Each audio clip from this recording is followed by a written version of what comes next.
On behalf of EBA, I welcome you to our author series. Tonight's conversation is presented in partnership with Orbis Books. I'd like to offer a particularly warm welcome to Sister Ilia Delio, PhD, who will share insights from her latest book, Re-Enchanting the Earth, Why AI Needs Religion, and Greg Hansell, who will be tonight's moderator.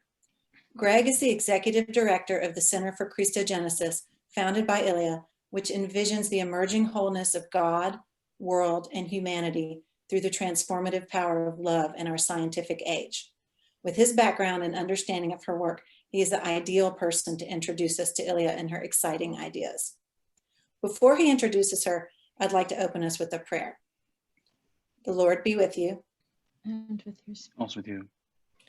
Almighty and everlasting God, you made the universe with all its marvelous order, its atoms, worlds, and galaxies, and the infinite complexity of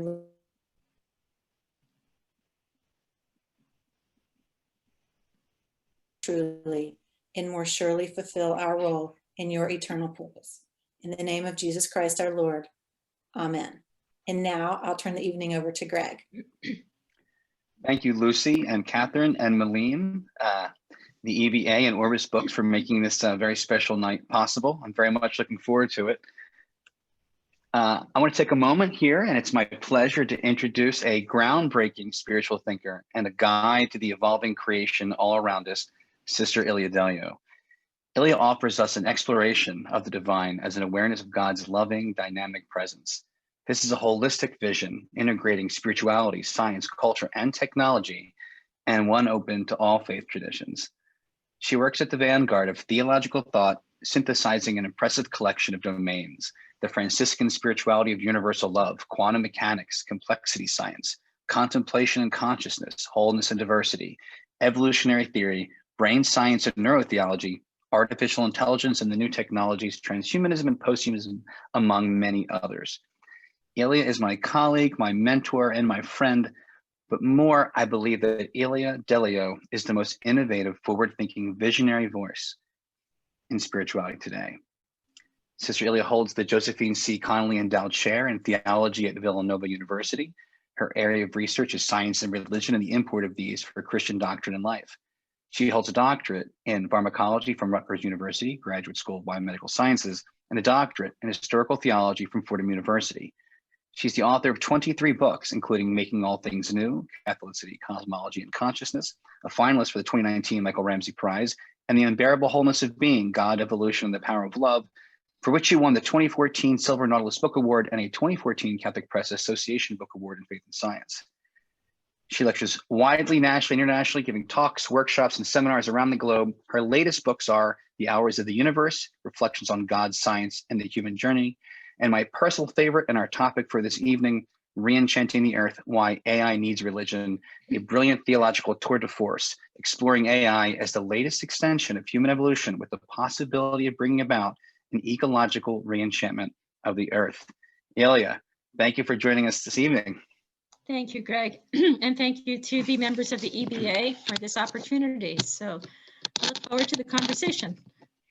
Yeah, so let's jump right in. We have quite a bit to cover. Ilia, as you know, this is my favorite work of yours. I mentioned not just because of my lifelong love of technology, but also because I think it's so timely and so deeply necessary. You know, we live in these tumultuous times, this crazy era of political unrest, global pandemic, economic upheaval, this looming climate crisis. I think it's safe to say that this world's in desperate need of re-enchantment. And I'm hoping you could talk about what motivated you to write this book at this time and what makes this moment unique. Yeah, thanks. Thank you for the question. You know, technology came upon us rather quickly in the 20th century. When I grew up in New Jersey, we had phones on the wall, you know, with a cord. And I remember when they were going to talk about having a cell phone, like a phone you could carry around in your hand. And I thought that was, wow, that was incredible. And then someone said they're going to put a computer in our phone. And I said, what's a computer? So, you know, a lot of this technology has all of a sudden, like it's mushroomed in the last 60 years or so. And I don't think we have really reflected on, you know, what are we doing with our technologies? Why did they emerge so quickly? And what are they doing for us or not? So I wrote the book because, you know, we're living in an age where we'll soon have robotic cars. We have, I see Samsung is coming out with a robot that will do everything from your dishes to vacuuming.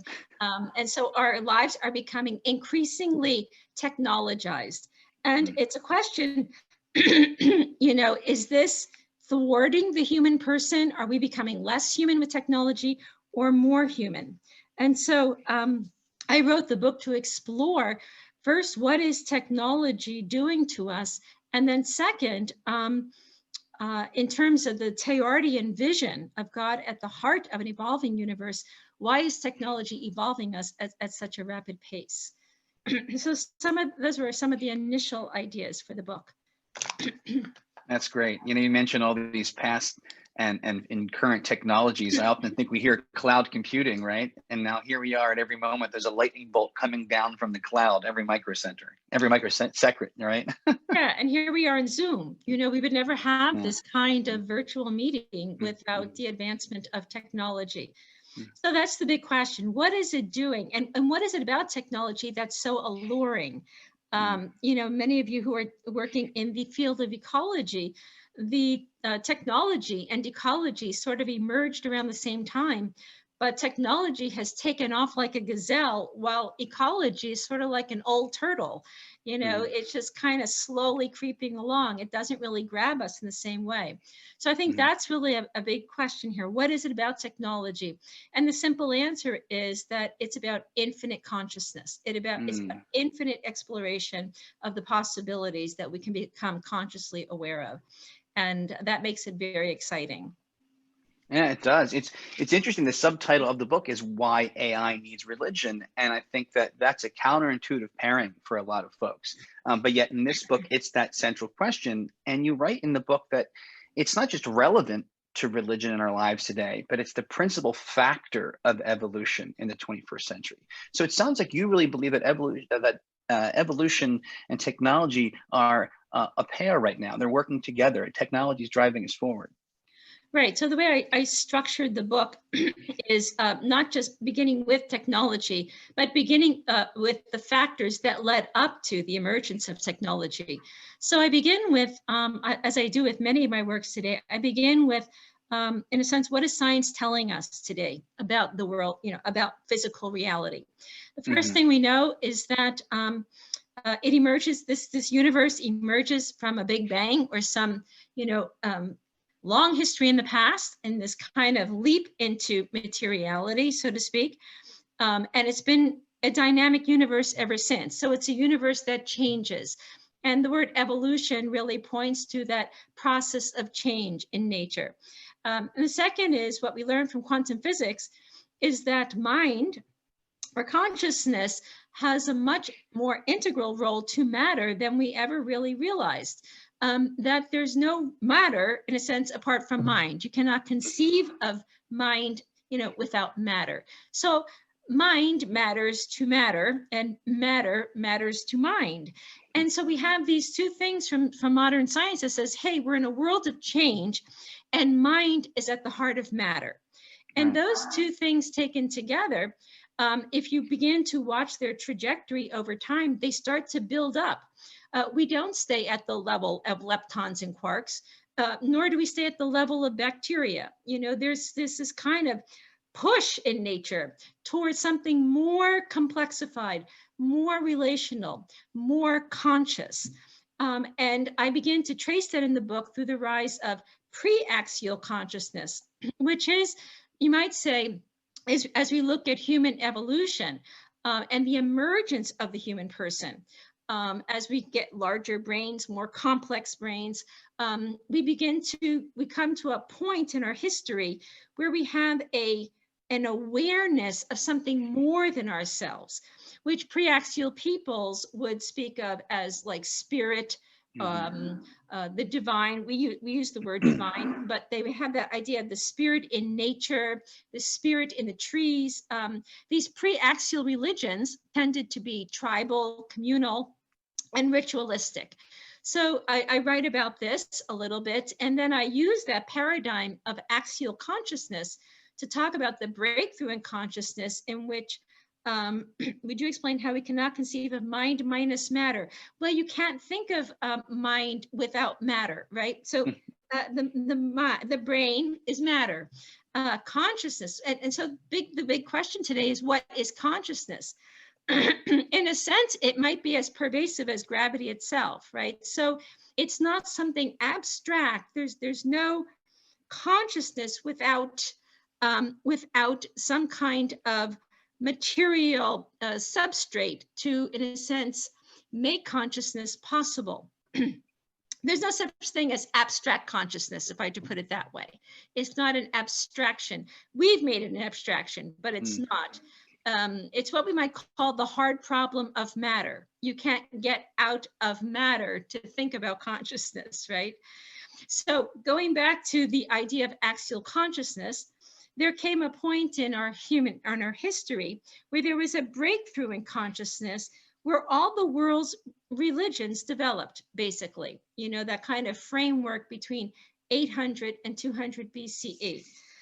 And so I talk about that a little bit in terms of axial consciousness, because our greatest struggle today is moving beyond first axial consciousness. I mean, we don't talk about this. We're not, you know, it's not something that's in our everyday vocabulary, but the way we have framed, excuse me, our understanding of God, of ourselves, you know, the idea of the fall or original sin, the idea that God is creator. These are, in a sense, developed stories over time as we become more aware of something of God, of divinity outside ourselves. All of this to say, we begin with, you know, beginning with what science tells us, and our beginning is out of an intrinsic wholeness, a relational wholeness, a deep interconnected wholeness. From the religious side, you know, from all eternity, we can say we've been in the mind of God. That's a poetic way of saying that from all eternity, we've been a potential within, you know, the infinite world of whatever the possibilities are for matter. So we belong to a relational wholeness from the beginning. And as we, in a sense, develop over time, the notion of the fall, for example, is a story to somehow make sense of the fact that we become fragmented. We have become individualized. We have lost sight of the whole. And Greg, you asked about the times we're living in, and we're living in an age of fragmentation. We're living in an age of deep individualism, right? My opinion's not your opinion. And so we're living with what we might call fragmented egos, fragmented minds. And one thing, sin is a word that means cut off. That's exactly right, right? So sin is a good word, right? To miss the mark, to be partial. And so we're sort of partial wholes, you know, and we're in search of the whole. That's about this. That's about the simplest way we can say it. Religion is about the search for ultimate wholeness, the search for ultimate meaning, the search for ultimate value. And, you know, we can go back to the ancient Greeks like Plotinus, you know, who had that wonderful notion that the one is in everything, but we are we're oblivious to the one. We're blind to that one. And we see the same ideas in the New Testament as well. So all of this to say is, what happens to nature? So we're part of nature. We're not something other than nature. We are nature on now a level of complex development and self-reflection. So what does nature do when things get thwarted, when nature feels oppressed, when it feels stifled? It will find ways to create and transcend its present condition. Nature is very, very resilient. And the one thing about nature, nature is about life, right? So nature is an umbrella term that speaks for the livingness of things. And life seeks more life. That's sort of the baseline maxim here. Life will constantly seek more life. And therefore, if I can just say one more thing, the 20th century was one of the most violent centuries of human history, with world wars and holocausts and the violence that we, still see in our 21st century. We humans have not done a good job as living in relation to the whole.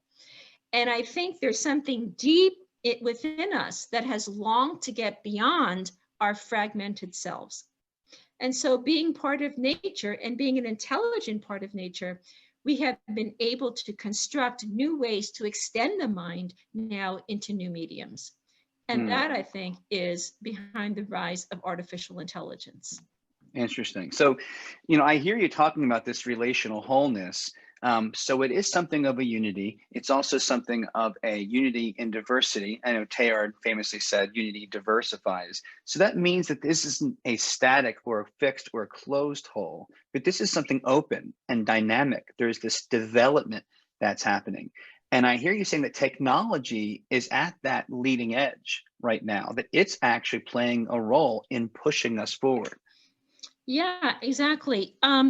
Again, to go back to the fact that we can take 1950 and the Turing test, Alan Turing, the famous British cryptologist and mathematician, sort of as a threshold moment here, when we moved from the computer as a thinking machine or as a number cruncher, so to speak, to the computer as a thinking machine.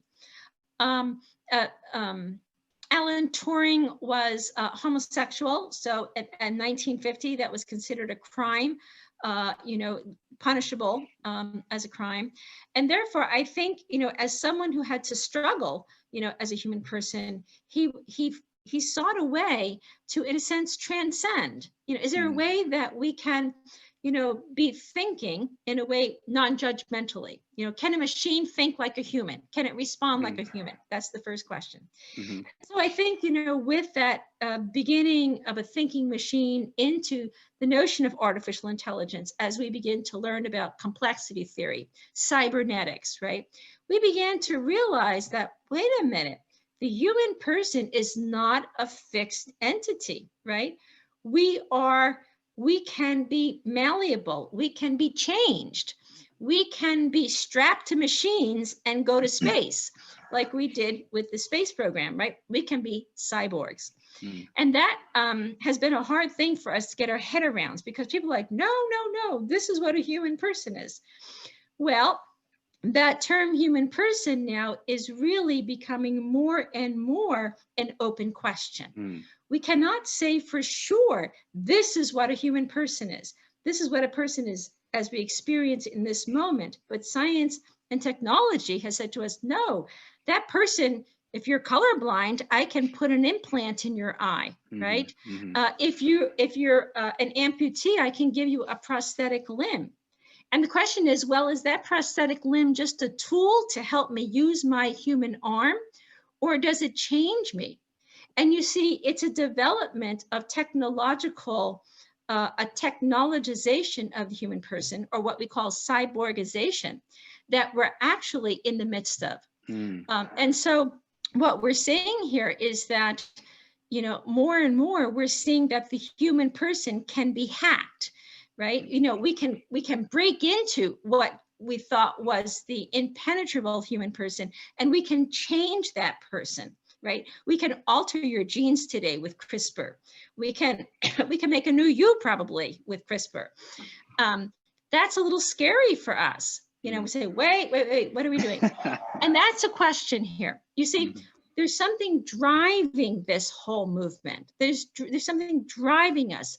And it's not just the lure of creativity, like, wow, we can do this, let's do it.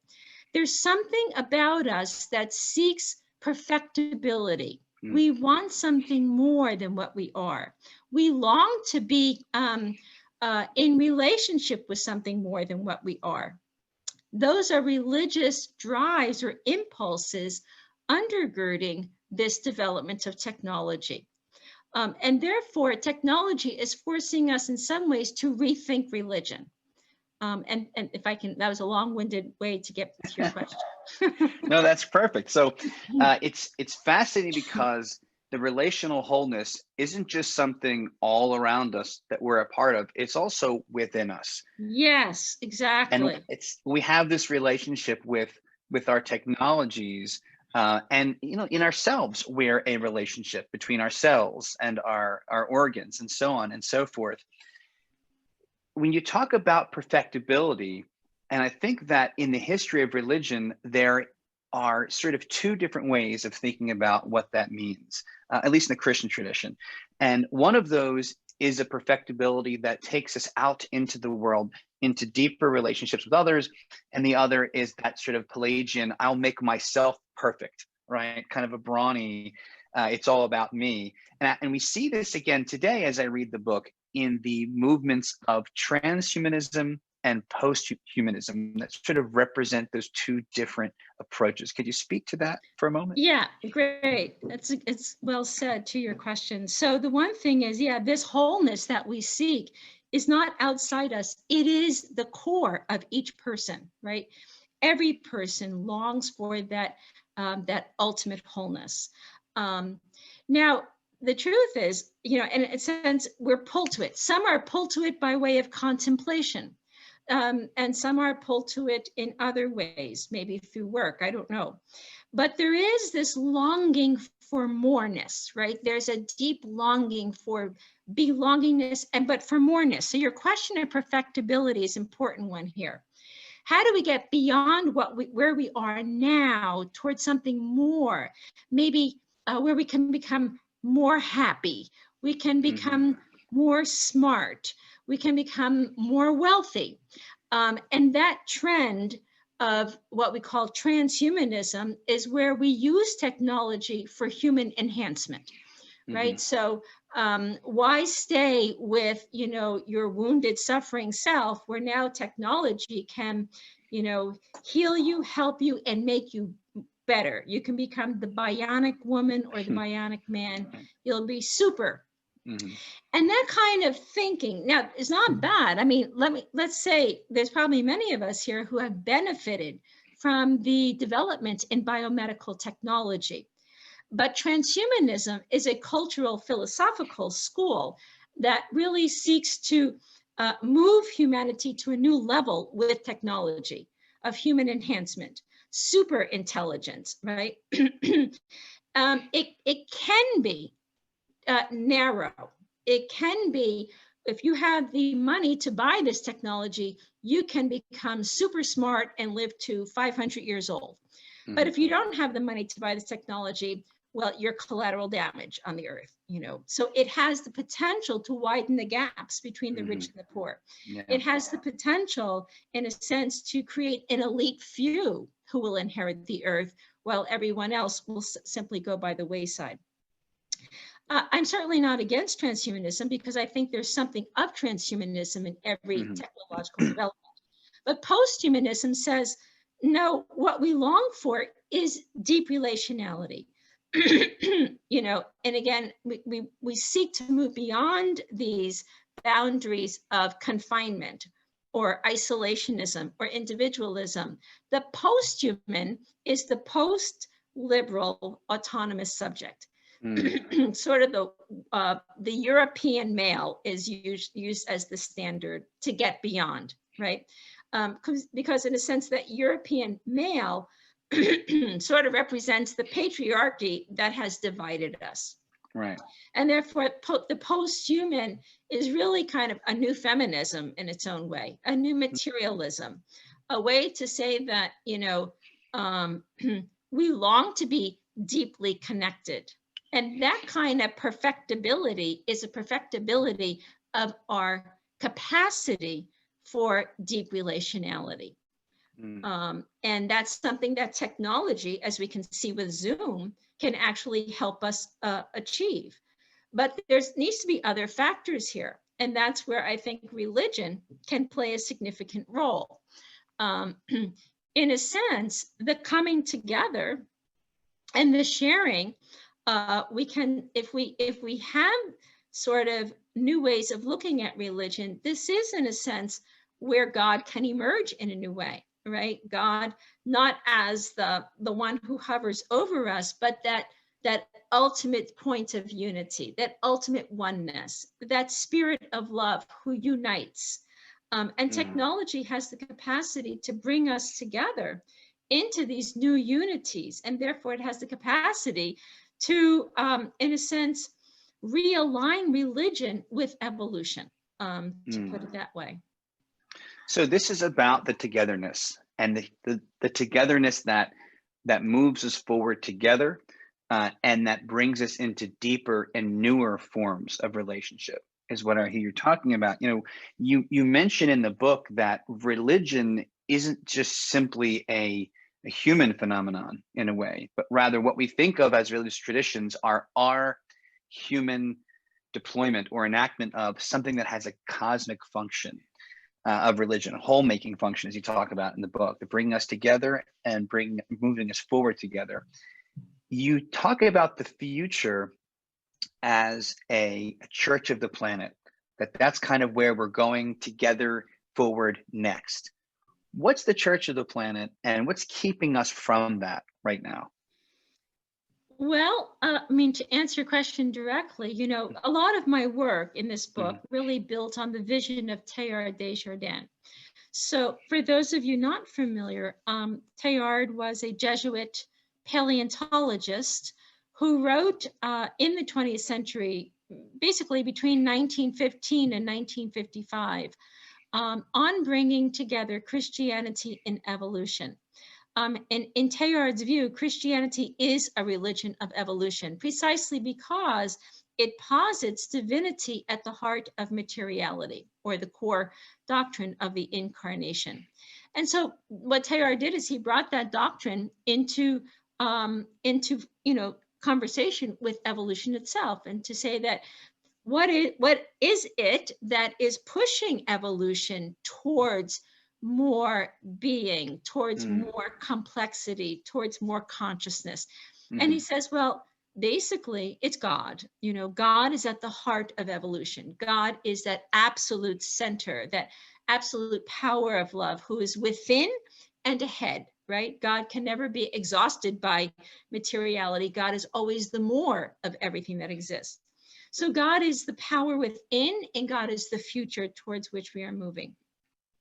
And so he sees this withinness of God as a development of the human person. In other words, he does what Carl Jung does. And we might call them, what they do is they reignite religion as the immanence of divine depth. And if you ask what has been our problem, and how would I say this? It has been the way institutional religion has divorced the immanent and the transcendent, and placed the emphasis on the transcendent, as if God is another being up there watching over us who are struggling on planet Earth to make our way to heaven. And for all sorts of reasons, we developed these doctrines and myths, but they have been very, very unhelpful, and they are leading us to an unsustainable planetary way of life.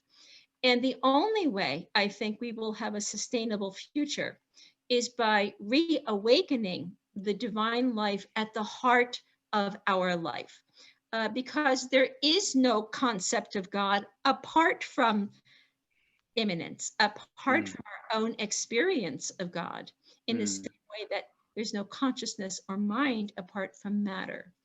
And so that's what Teilhard does. He reawakens this. He says, God is becoming God in us. And that's something we're not comfortable with. First of all, we don't think about God as being in evolution. We think about God as being static and God, just like I'm God and you're not, but God is the whole of Scripture is about a relationship, right? It's a covenant. And there's no way you can have a true relationship if only one side of that relationship is involved in change and the other side is changeless. I mean, I'd like to see that marriage take place. Right? Work. you must learn to dance together, right? And it's the same thing with God. God is in relationship with us, a living God, right? A God who seeks to be God in us, but it requires our waking up to this divine presence at the heart of our lives and at the heart of all life, all creaturely life, all plant life, all non-human life, right? God present in creation. And that's why Teilhard said the only, in a sense, the only religion of the future that will be able to sustain us will be a new religion of the earth. A religion of the earth, and in some ways, I have to say, sometimes the New Age people, not the kind who get all, kind of weird out there, but, where you really take the material, the concrete, as the place where God is dwelling, right? And so we don't make God into an abstraction. When we abstract God, we abstract one another. And when we abstract one another, we can do whatever we want to the other. That's problematic. And so I think what technology has done for us, it has opened our minds up to the fact of belonging to a whole, right? My 18-year-old students are deeply concerned about the earth. They're deeply concerned about the poor. They're born into a wired world. They're born with a mind already oriented toward community. And technology has enabled this. But it on its own, technology cannot replace religion. And I think that's an easy slippage, I think, that could happen. There are some transhumanists will say, oh, religion's so old and it's really failed us. So technology, will fulfill what religion promises. And we can go wrong, right? We don't play God. We allow God to be God in and through our creativity and our relationships. So this Church of the Planet, this new phase of global planetary togetherness that is being driven forward by these contemporary technologies, but that cannot be fulfilled through technology alone. You're saying, what do we need to do? Wake up, dance together, be present to each other, be present to the earth. Is that it? Is that where we need to go? Is that how we bring about this Church of the Planet? Well, it is in a certain way, and it's as simple as this, and where technology plays a vital role. I can pray, I can contemplate, right? And I can become, attuned to the fact that I'm related, and I can relate to maybe 3 other people that I meet today. Technology allows that same relatedness to extend to 300 people, to 30 people. All technology does, it kind of amplifies the very dynamics that are already taking place in us. It doesn't replace those things. And I think, maybe in this respect, I'm arguing that AI is an extension of what we are, not a replacement of what we are. Right. And that's why we have to know, well, what are we? What are we? What does distinguish the human person? And we have a capacity for infinity. We have the capacity to reflect on infinity. We have the capacity to create infinitely. That we have an amazing capacity to transcend ourselves, to become something we are not by our sheer imagination and our ability to create. And technology is an expression of what we are. But sometimes I think we're so enamored by it, we allow it to overpower us, or we're very fearful of it. We can go in either extreme. We're creating the technologies. And the question is, why? Why are we doing this? And what do we want with them? Well, I think on that perfect note, we have to open up to some questions from the group. Thank you for a very fun and exciting conversation, Ilia. I think the way that they'd like us to do this is that folks will share some questions in the chat, and then I'll ask you some of those questions and let you address the group. So friends, please do share some questions for Ilia in the chat. Ilia can answer these upside down and underwater, as you can tell. So we're looking forward to getting some great questions from the group.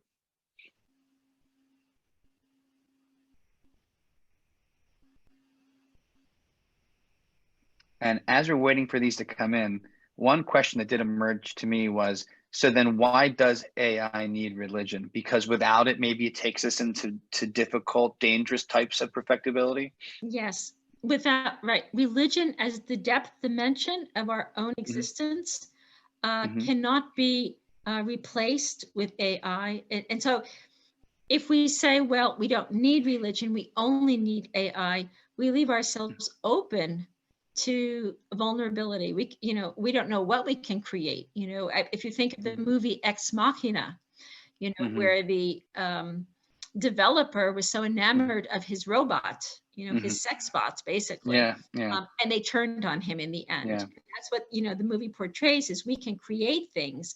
If we create them for selfish reasons, they might turn on us, and we will do ourselves in. We will kill ourselves with it.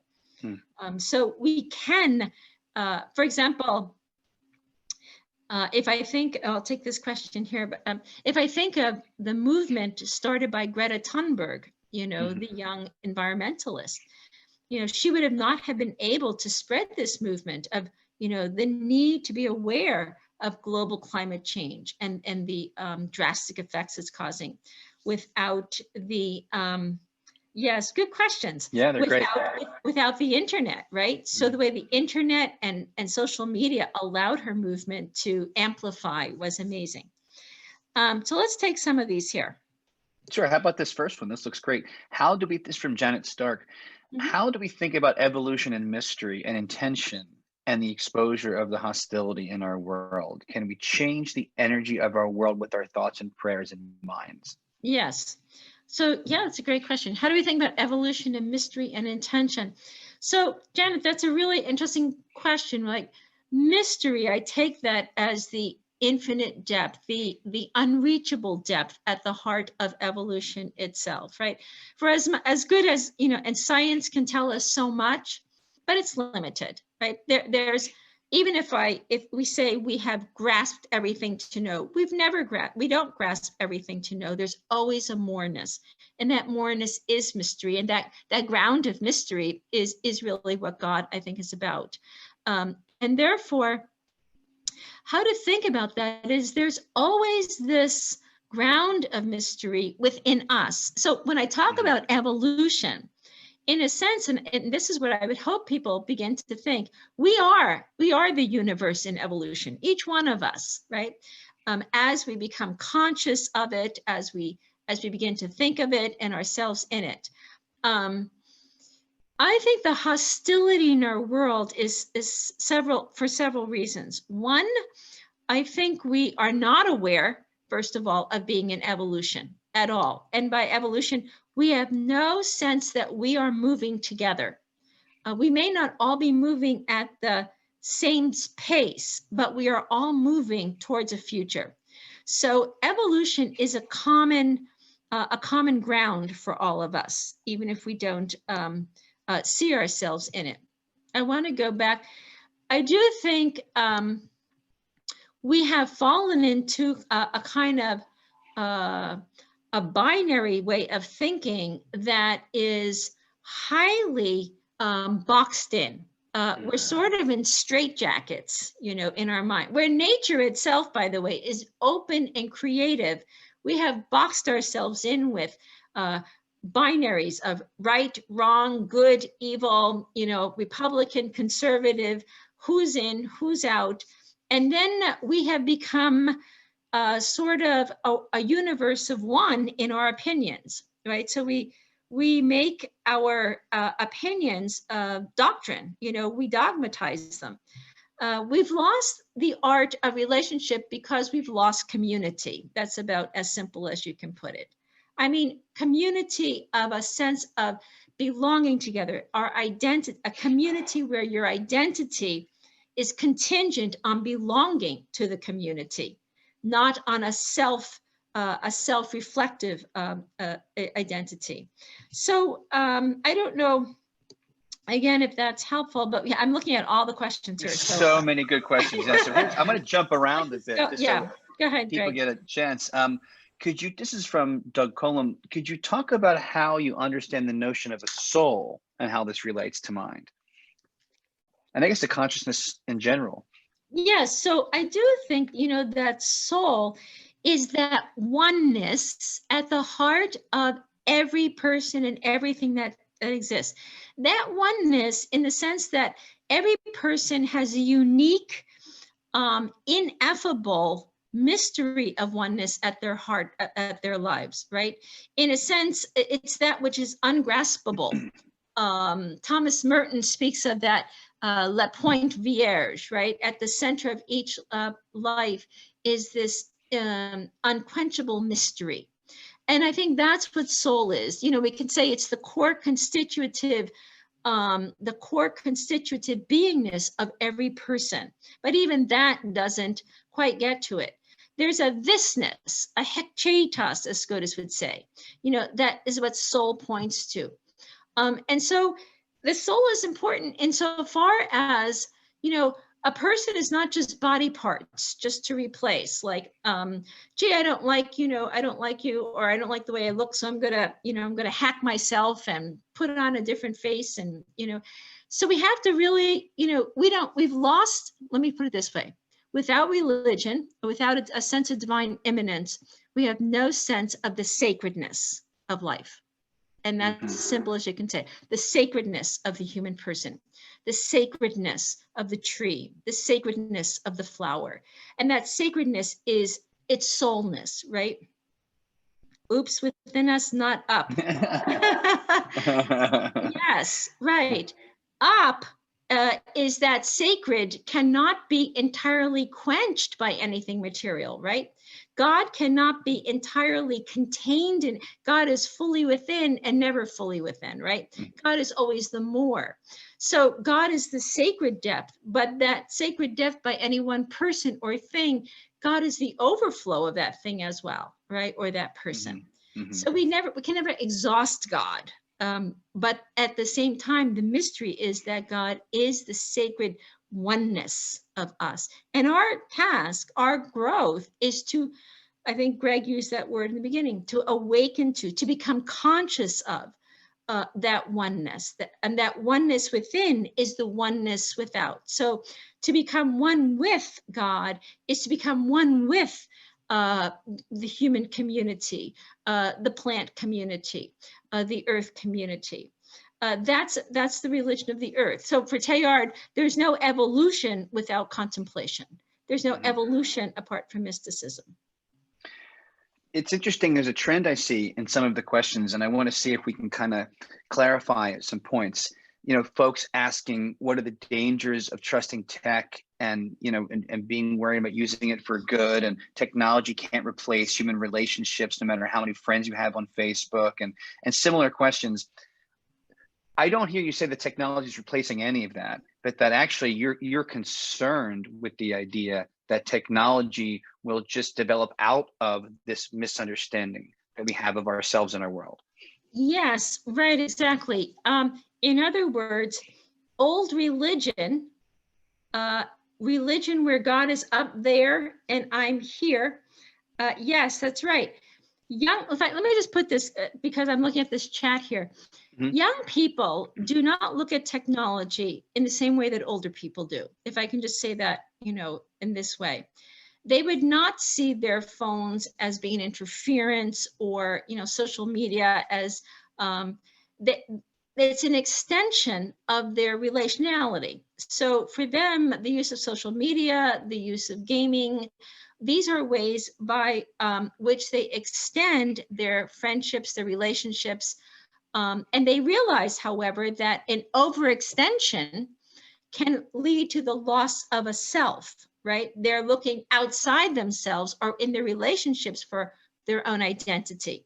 So there needs to be a balance in a certain way between a withinness and a withoutness here, between the ineffable core of self and the way that self can extend itself in and through relationships mediated by technology. Can technology, can it be a threat to us? It's a threat if we see technology as over and against us or overpowering us. It's how we're thinking about technology. And yes, Marshall McLuhan's excellent, actually. how we're thinking about technology as incarnational, to use a McLuhan term. Marshall McLuhan, by the way, was deeply Catholic when it came to technology. He saw it as an incarnation, right? He did not see it as like, wow, this is a new invention that's going to make us smarter or, super something. So without, again, this is the point of the book, without religion, it's really why technology discussions are all over the place. And that's about, the simplest way to put it. Religion helps pull technology into a focal development and creativity. It would give us reason as to why we're developing and what we're developing it for. Teilhard's ideas of the noosphere, a new level of mind, right? What Teilhard saw is that with technology, we can become a new type of species, a new human community, an ultra-human community, which is both transhuman and post-human, right? The best of those two trends. I speak about all this in the book, by the way. So if you're not getting me here, you should read the book. Two interesting questions that are pairing up. Why is evolution fought by so many organized religions? And what is the role of the institutional church in this church of the planet? Yeah, excellent questions, right?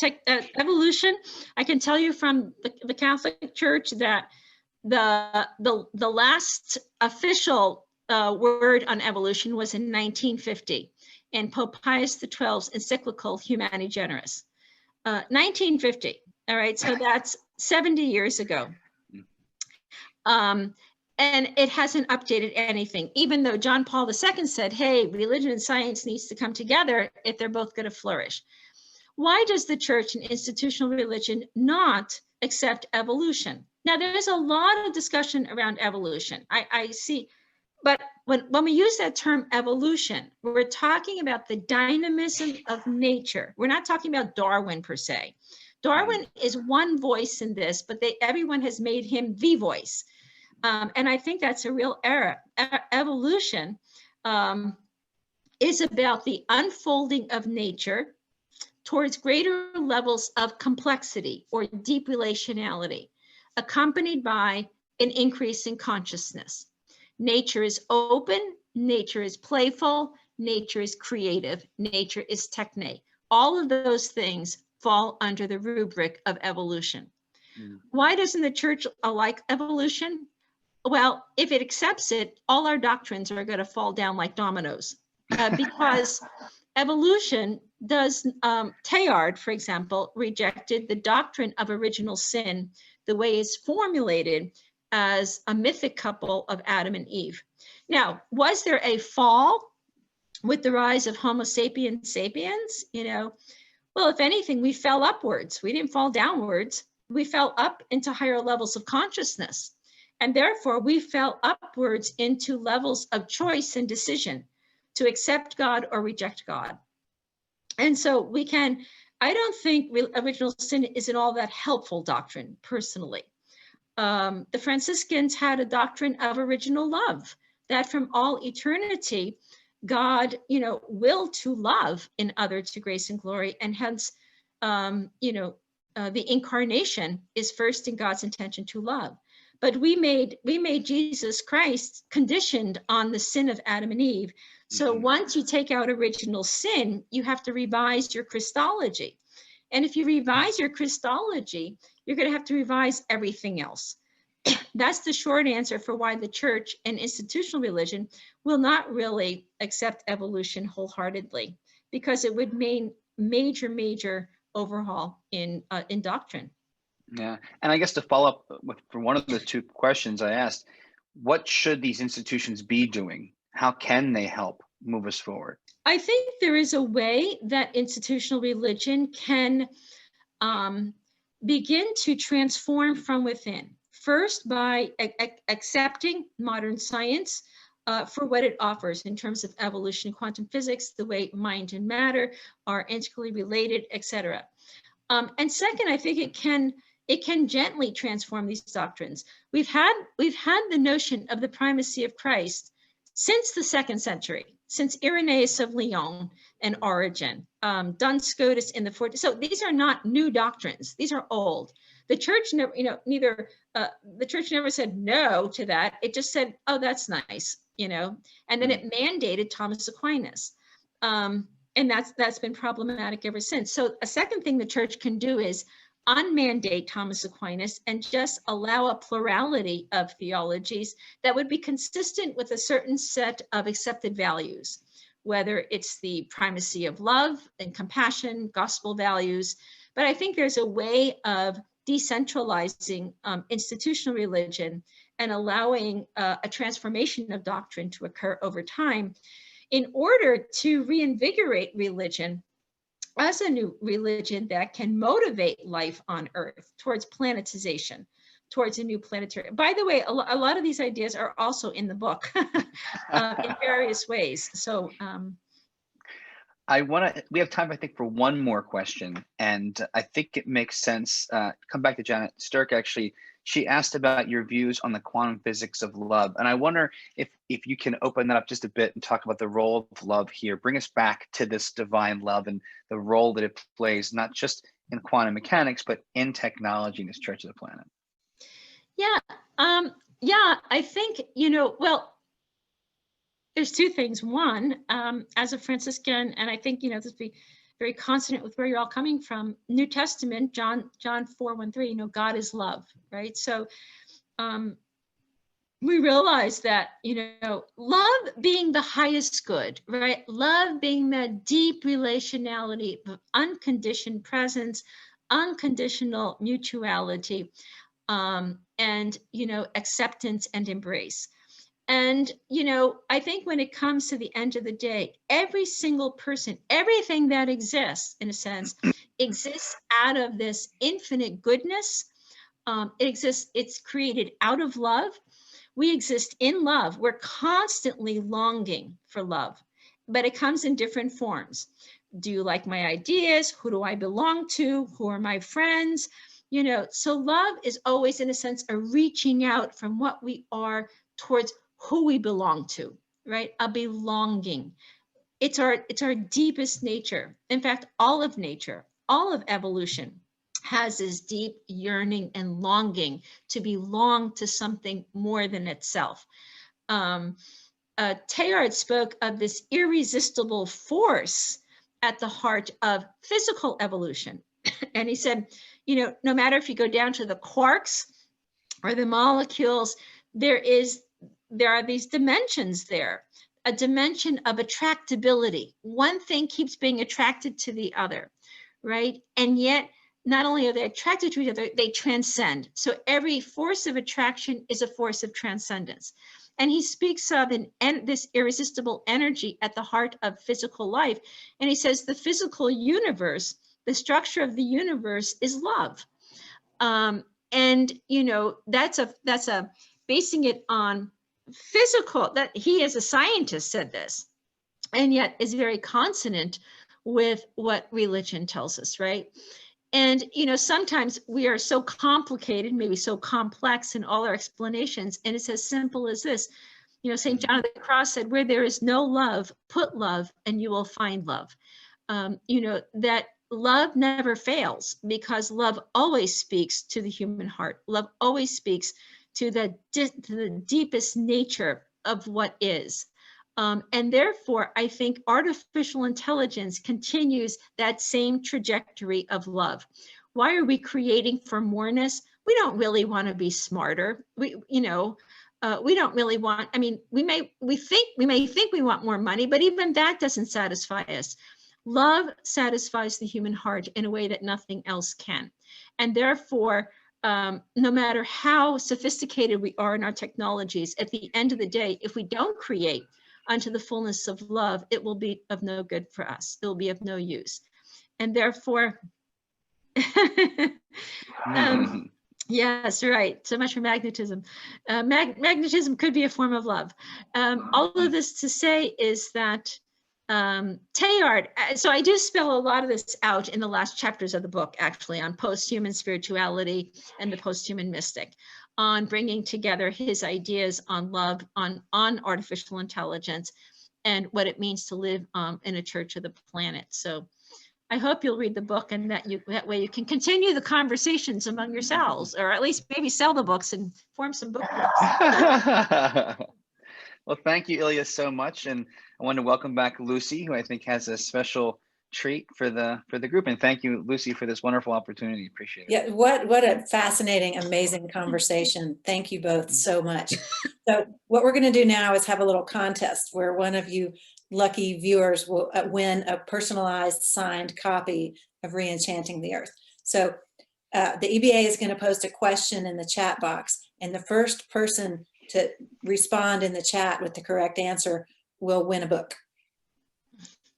So get ready, look at the chat, and very exciting. Yeah.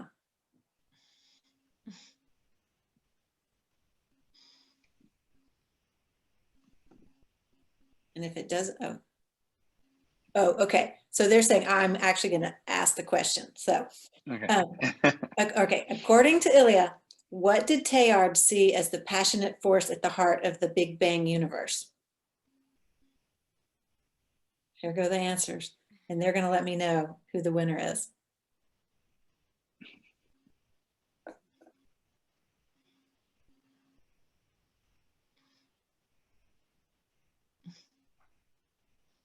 Winner is, and I'll just I'll say this while I'm waiting to find out who the winner is.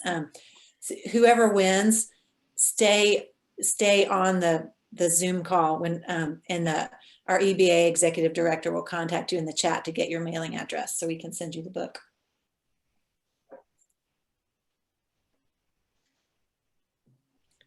Looks like a lot of people got the message. So.